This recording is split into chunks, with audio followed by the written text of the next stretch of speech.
What's up, guys? I'm Ryan Tuerck, professional Formula Drift driver. I love giving people that have never had a ride in a car before a ride along the most.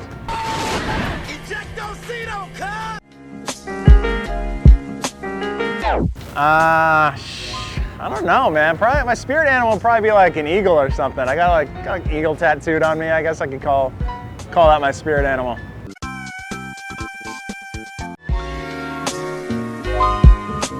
I've been doing CrossFit and working out. I love doing all the Olympic style lifts, and I guess doing something that if you work hard at, it's going to show a lot of progression.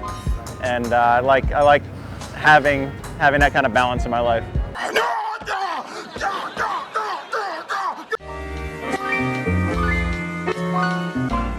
My biggest pet peeves are traffic lights, red lights, and just normal people driving on a road that just want to do the speed limit, but they like box you in. Or you have lane sitters on the highway that just want to sit in lanes and just go slow. It's all over Los Angeles and California, and it drives me absolutely nuts. I hate driving in Southern California. Let's go.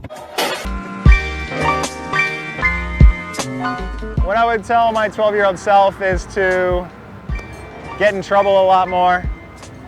Be more of a hellraiser before you turn 18, and then not take life too seriously at times.